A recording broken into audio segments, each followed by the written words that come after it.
diversity issues, which is how I got involved with the EMDR and working with Ella on her own journey. And I just want to say first, Shael, Ella, Kat, like amazing. And thank you for being these people in this world and doing what you do. So we are all blessed to have your stamina and strength going forward in all of this. So I just want to say I'm excited and honored to be here. And Junie and I have worked together in the past when I was in Los Angeles. I'm in New York now. And I just, we want to be here. We'll answer questions. We're going to do our spiel, but then we'll open it up and however we can help is what I know I want to do too. And I'm sure Junie. So that's it. And I'll talk a little bit about my own journey with trauma at the end as well, and experience with EMDR. So, and my family's experience with EMDR. So, all right, Junie. Thanks, Michelle. Hi, everybody. My name is Junie Abito. I am a licensed marriage and family therapist in Los Angeles. My private practice is here in LA, and I also am a child and adolescent trauma therapist for Department of Mental Health and the Child Welfare Division. So Michelle and I, as she said, we've worked together, how long now, Michelle? 6, 7 years? Yeah, I know. Picture that we took together. I know. In my office when I met you. Yes, it was, 7 years, I think. Yeah, so I'm excited to talk about EMDR. I get excited about talking about EMDR because I have experienced it as a client myself, and I often use it in my practice. So let's get started. So Shael, can you put up the first slide for us?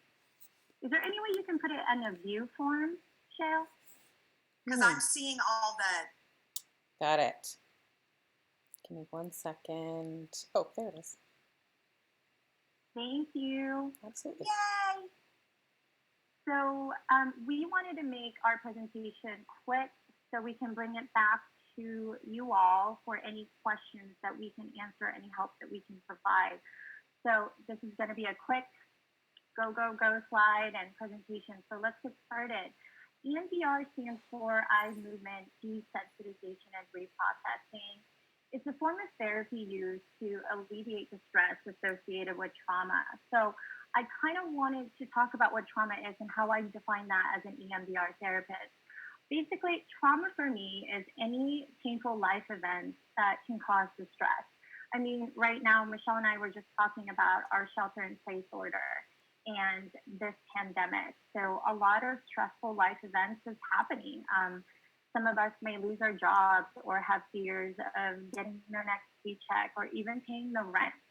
So all these little keys can lead to big traumas that is a great candidate for EMDR. So EMDR is a powerful tool to work through past wounds and emotionally stuck places within. So how did we come about with EMDR? Francine Shapiro back in 1918 discovered that eye movement can reduce the intensity of disturbing thoughts associated with trauma. EMDR has 8 phases in its treatment process.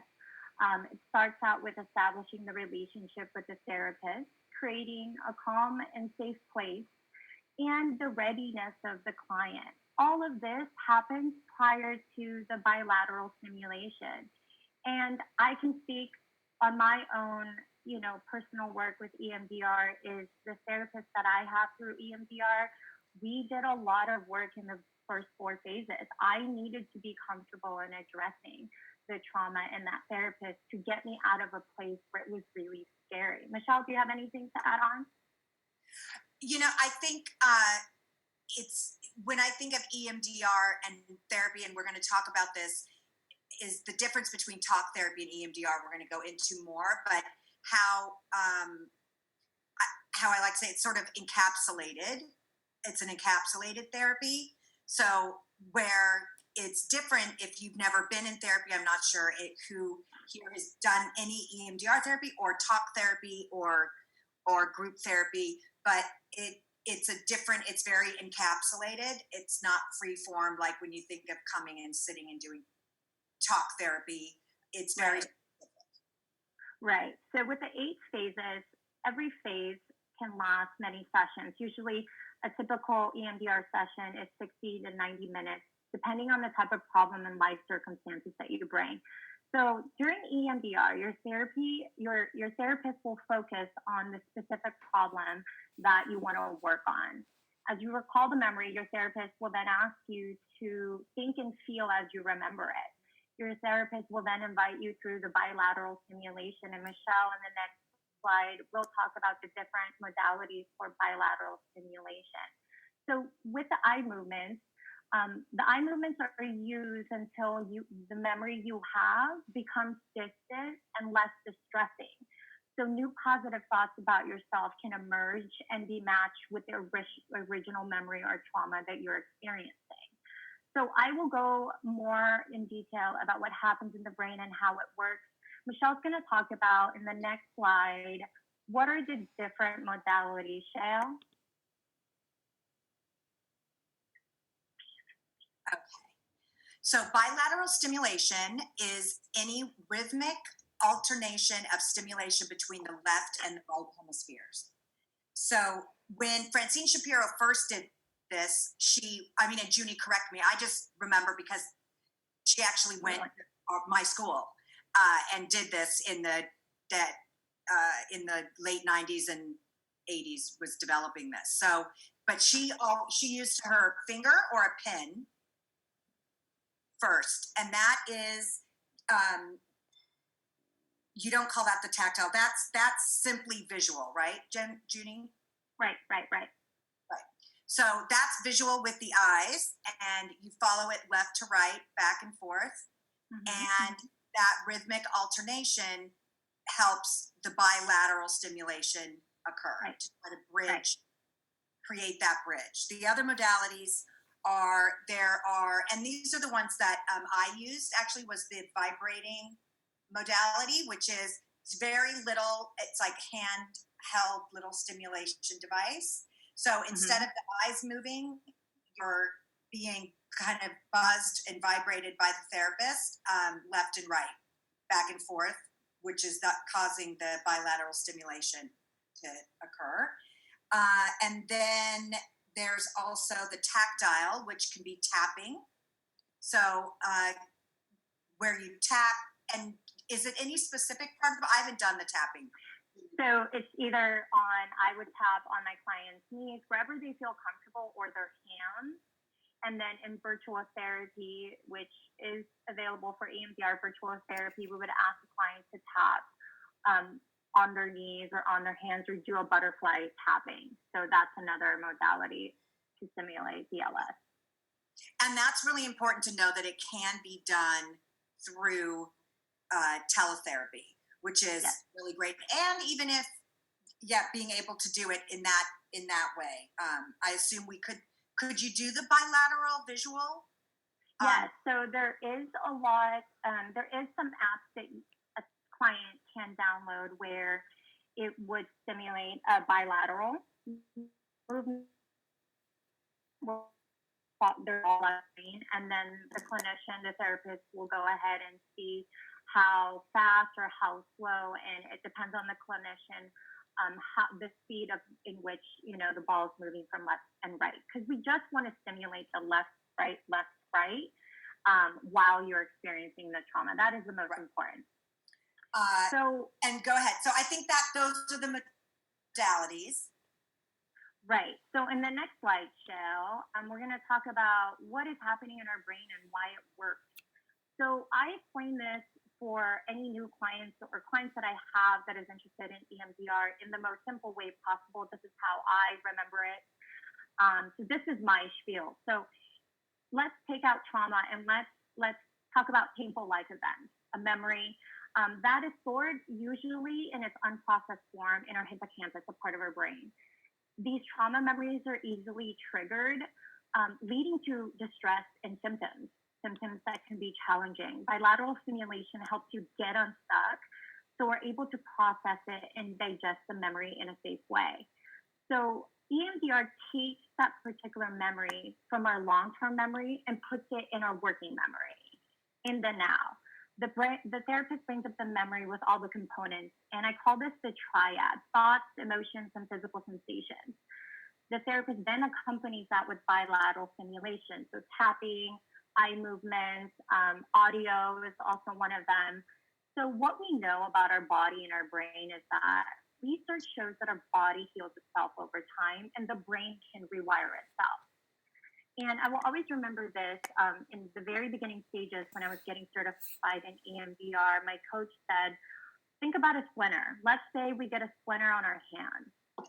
If left alone, sometimes our body will work it out. However, sometimes it gets stuck. So EMDR is a tweezer that can remove the splinter so the body can heal itself naturally.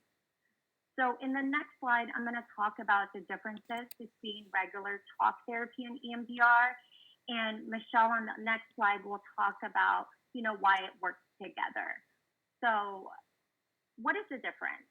So EMDR not only taps into the cognitive side of our brain, it also taps into our emotions and physical sensations. Why they work together is that EMDR focuses on the triad: the thoughts, the emotions, physical sensations in our body as you feel the memory. Often I ask my clients when they come in, think about the memory, and I want you to bring it up sort of like a movie. And I want you to pause at the most distressing or the worst part of that movie. And I want you to bring up whatever feelings, whatever emotion, whatever it is that you feel in your body right now with me in the room. And then I start bilateral movement. So EMDR reminds me a lot of like free association. The mind takes our body where it needs to be healed.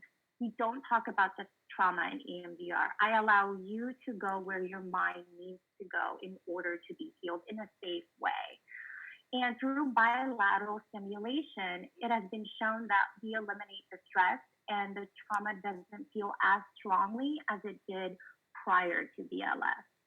So can you explain, Junie, sorry, can you explain the fight or flight part of the trauma and that in the part of and with that? I don't know. That may be helpful too.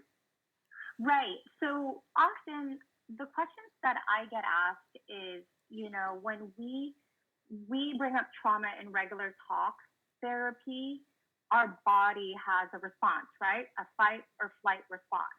But in EMDR, it uses a different part of our brain. It takes the long-term memory and to the working memory, and we're not talking about it. So your body is feeling it, you're seeing it, and sometimes, honestly, you can hear things, you can smell things as you go through the memory itself. And when I first talked about the calm and safe place, the rapport you need to have with the therapist will then allow you to take you to a place where she's able to kind of guide you through that, so you don't fight, you don't leave, you don't disassociate.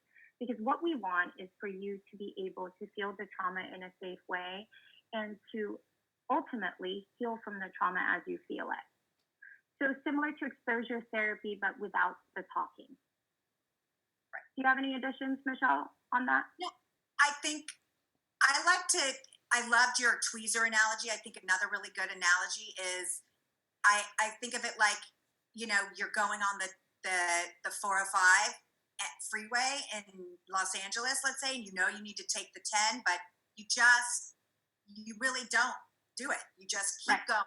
And so what EMDR does is sort of helps us see that there's an off ramp that actually is better than continuing and build up like a blockade almost to a new off ramp, so that you can no longer be in the fight or flight. And so I guess for all of the participants here to think about, I'm sure you can think of a moment of what fight or flight feels like. That's like if all of a sudden, someone walks in and you're scared, you're startled, and it's autonomic nervous system. You can't stop it. It's automatic. So basically, when you've had trauma, that is sort of overactivated, and being able to slow that process down and literally to create a new pathway, which is what the bilateral stimulation is helping. Ultimately, yeah, doing. So the eye movements, honestly, it moves through the memory you have. So the point of the bilateral movements is that the memory or trauma becomes less distant, so far away and less distressing in itself. And it ties on to the positive thoughts you have about yourself and what can emerge. And so we tie that in together. Because usually in a traumatic event, we have an irrational belief about ourselves. I can get an example of an irrational belief, I'm not good enough. So that often comes up in EMDR. So losing a job, an irrational belief of mine could be, I wasn't good enough, I am not worthy. So we want to be able to get that particular memory to our working memory, do a bilateral stimulation, and attach it and match it with the original memory of a rational belief. I am good enough. I am lovable. I do have all the qualities I need to get a job or whatever it may be. So through bilateral stimulation, we are working through the trauma, so the trauma is less distant and less distressing. So Michelle is going to go ahead and talk about why EMDR and talk therapy work together and where you can find someone trained in EMDR. So one of the things that was really great when Junie and I worked together in Los Angeles was I'm not trained in EMDR therapy. I've personally done it. My son has done it, my husband as well. But what I would do is I had my talk therapy clients, and then if there was a specific trauma that that us sort of talking through, I could see was like really still activating and needed to be worked through in a different way, I would send them to Junie. So then they would be able to work through that actual trauma.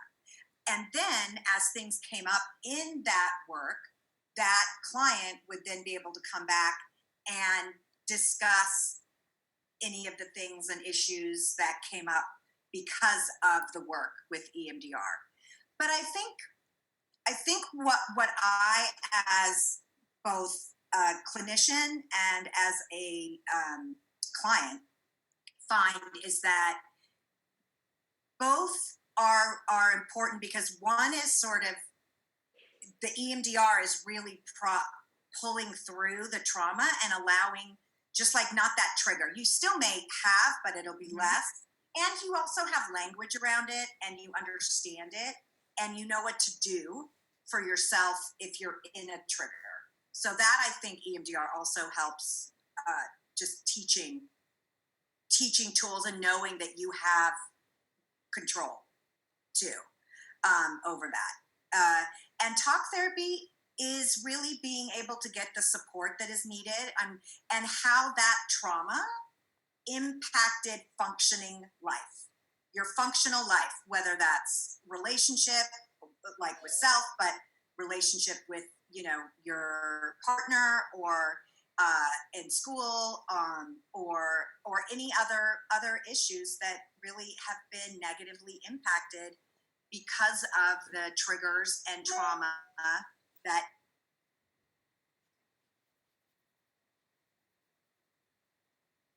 you face, and how I work relationally. So that we're in a relationship with my clients. That's how I look at it, and I'm here to help them identify, understand themselves and the issues that they want to change, and then also identify goals and things like you could see in the trailer with Saving Daisy, right? That like, let's just take Ella, her therapy work, she would do EMDR, right? But then the therapy work could really be about what it means to be of service to someone else. Going to film school to be able to actually create, content and things that will be beneficial and helpful around these issues. So, and that's the kind of stuff that I would work with people in talk therapy around those sorts of issues. Does that make sense? Junie, what do you think? It does make sense. You know, with EMDR and talk therapy, why it works together, and I want to just, you know, reiterate this, EMDR can be used as a standard form of treatment. So somebody can come and say, look, Junie, I wanted to do EMDR because of this particular event. It can also be used as an adjunct to talk therapy, like Michelle said. So Michelle would send me her client to work through that trauma with me. So therefore, her client can have almost a different pathway to heal from that particular experience. He will have the language, has felt the experience in itself, and is also that trauma is distant and that the stress is really low. So EMDR is a great addition to any talk therapy, and it can also be a treatment by itself. But I think it's best when you both have an EMDR therapist and a talk therapist together, because there's a lot of things you want to be able to talk about after bilateral stimulation.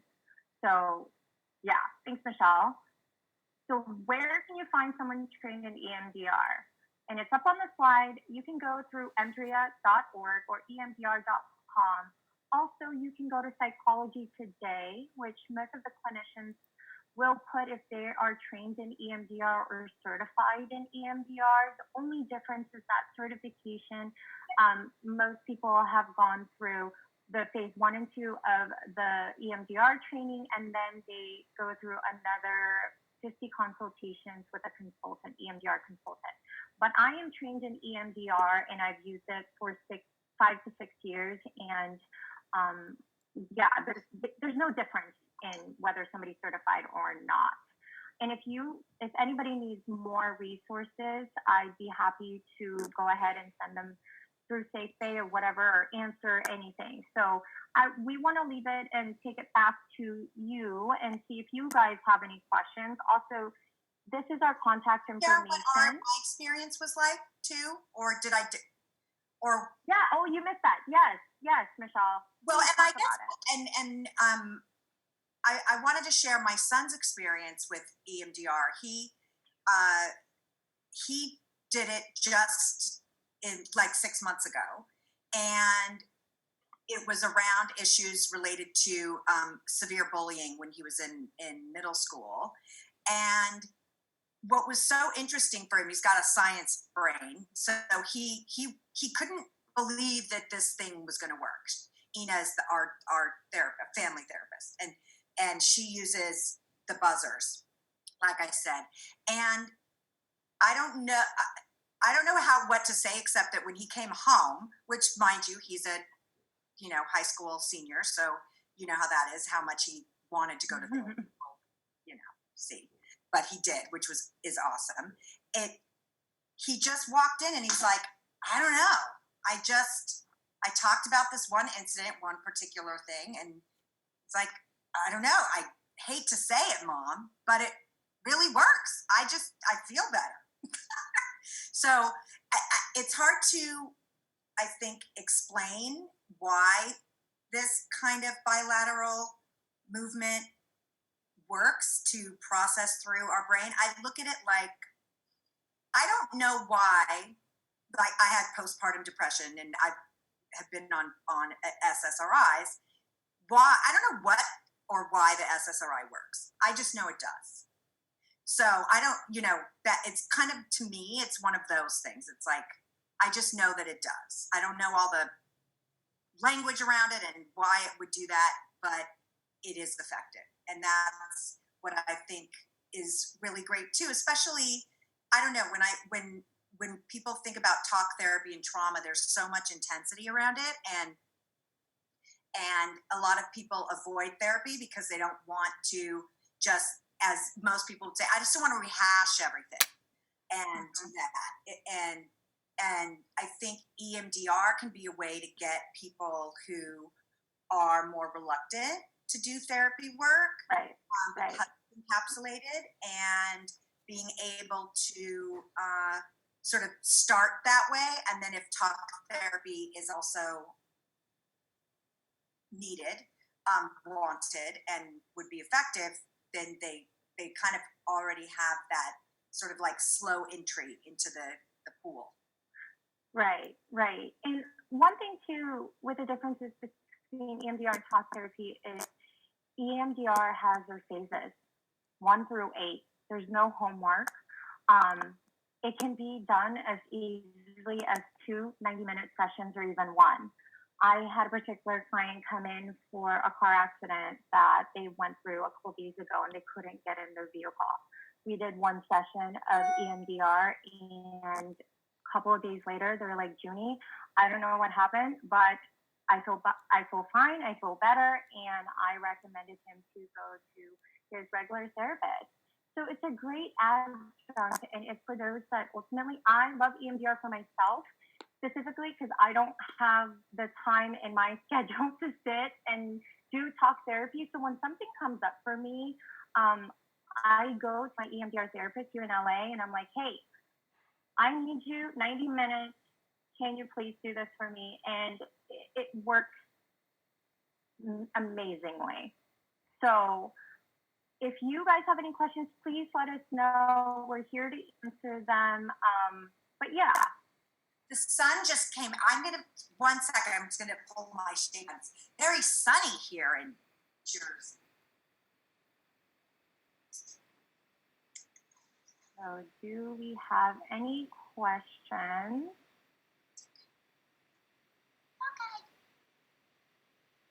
Is there any questions in any of the participants? Shael, how do we move to that if people have questions or? Oh God, where do I unmute myself?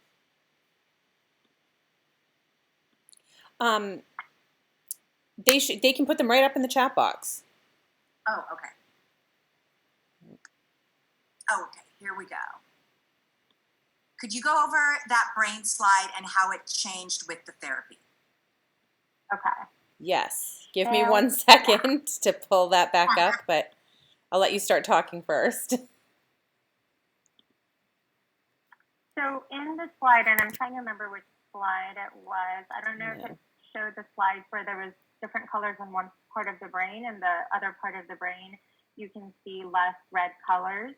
Well, with that is the distress is shown to be less after EMDR session. So right here, and I'm waiting for it to come up. How it was explained to me is that when we talk, we use a different part of our brain.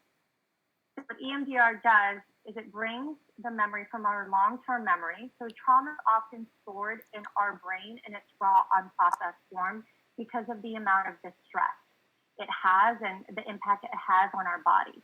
So it's often, stored in there in its raw form. What we do is we bring it up forward to our working memory, and we're able to kind of process that through feeling it, through our body sensations. So it's similar to somewhat of an exposure therapy, but without the talking. Because when you talk, you're using a different part of your brain. Maybe explain exposure therapy. So exposure therapy is if you're afraid of spiders, we want you to ultimately, what our goal is for you to be able to stand in a room with a spider. So little by little, we're inching you to the subject in which you're afraid of. So bilateral stimulation allows you to do that. We bring up the memory, we bring up the trauma, and through bilateral stimulation, safe environment, so the distress can go down. So I didn't see the other side of that. There was a particular picture that I think we had on the previous slide where it showed the trauma before, how the brain was before the trauma, and after. Yeah, and you can see the movement as far as the distress. Yeah. And it showed it in the trailer as well. What happens to our brain when we go through the trauma? There you go. Yes. There it is. So on the left side of the brain, that is without treatment. So you can see that trauma is stored in its unprocessed form. It's like a catalog. And as Stacey said it yesterday in the trailer special, she said that her trauma therapist indicated that her trauma was stored in its unprocessed form like a catalog. Just when something happens in our lives, a breakup, something small, the big trauma comes up. So on the left side, you'll see without EMDR, and the right side, you'll see the distress lessening and less movement in our brain. So you processed it, and you can store it back to our long-term memory. Let me know if that makes sense. I think that's great. That makes sense. Let us know if that made sense. Perfect. Emily. Yes. Also, thanks, Emily. Yes, and then here we go, Alice. Could you go over what exactly bilateral stimulation is again? Okay, so bilateral stimulation is as simple as walking, right, left, right, left. So it's the right-left movement. It's in our right-left brain hemispheres. So like right now, could they tap and then like tapping? So the butterfly, right. So through virtual EMDR, we go through the butterfly effect, where we hold ourselves and we tap left, right, and we tie that in with a positive memory. So that is often done through the beginning stages of EMDR in developing a calm, safe place. So I want you to bring up a memory, and this is how I would say, I want you to bring up a memory that made you feel really, really good. And tell me about your senses. What do you see? What do you feel? What do you smell? And I want you slowly to tap left, right. And we'll go through that. And then we're going to keep going through that as the memory gets brighter, as the memory gets stronger. I would keep talking, right? You wouldn't talk as the client. I will go ahead and guide you through it in the tempo of the tapping. So that is bilateral stimulation. It could be audio, a beeping sound, left and right, music. It could be tapping. It could be eye movements. I often do eye movements in in-person EMDR therapy. Did that answer this question, Alice? Let me know. And Leela asked, can you do EMDR for multiple traumas that affect you in different ways? Absolutely. So in the very beginning, the first 4 phases of EMDR is history and treatment planning. So a client can say, look, this happened to me when I was 12. This happened to me when I was 3. This happened to me when I was however old. It is up to the client and the readiness of the client to kind of tell me, hey, Junie, I want to work on this. I want to work on that. So yes, you can work on different traumas that affect you and what you feel is ready for you in that moment. So I'm gonna, how does a client therapist prioritize little T's and big T's as they approach EMDR? Does it make a difference? How is episodic event physical trauma different from, let's say, long-term multi-year emotional abuse? Does a practitioner do things differently? Right. So in the training of EMDR, big T's and little T's is how a client defines it. So how you define your trauma is what makes it big T's and little T's. With EMDR, it's often said that little T's lead to big T's if not processed correctly. So does it make a difference? Yes, absolutely. Sometimes clients can come in and they're not ready to process the big T's. So we start off with the little T's, and guess what? Our brain will go where it needs to be healed. So sometimes my client would be like, oh my gosh, I didn't want to go there. But it often does. It often does with EMDR. So that's why we focus more on the calm, safe place. So you're prepared and ready to go there when it does come up. Does it make a difference? No. But I think the most important thing is that knowing that if you're not ready, it may come up in session. So how does an event physical trauma differ, let's say, long-term emotional abuse? Does the practitioner do things differently? No, that's the greatest thing about EMDR. It fits the 8 phases, no matter if it's happened when you were 3 years old versus now. So any memory we can do with EMDR. Let me know, Lauren, if that answers it, or you can put it in the chat box if you want me to clarify any more. And then Alice, could someone use EMDR on themselves to relieve trauma? I wouldn't suggest to do that. However, here are some tips that I use for myself and my clients through this shelter in place in Los Angeles. I am stressed. I don't know about you, but the shelter in place, the pandemic is bringing a lot of events, painful life events as the days move through. So often my clients can call me and say, look, Junie, this is what I'm experiencing. Some things are coming up. Help me work this out. We would go on walks. So walking, bilateral stimulation involves walking, running, and we go ahead and we talk about it while we're walking. So that stimulates our brain and it has the same effect as bilateral stimulation. So you can do that. You can do that with your therapist. You can do that with your friends. And the calm, safe place too, I believe that in the very beginning, as you establish that relationship with your therapist, I often do that with my clients. And the client can go ahead and practice that with me in session. But EMDR in itself, you can't do yourself. You have to have someone there with you to move you through the trauma because it can be really, really hard and scary. So somebody has to be there to get you out of that and be grounded and mindful to be ready to go about your day. So I don't recommend it, and there are some form of EMDR that you can do to establish a calm, safe place and to alleviate the stress. Oh, that's it. All right. Thanks, Alice. Well, thank you guys so much. You have our contact information, and yeah. Thank you so much, Shael. Thank and you. Safe Fit and Thank Summit. you. It's great. It's awesome. Thank you so much, ladies.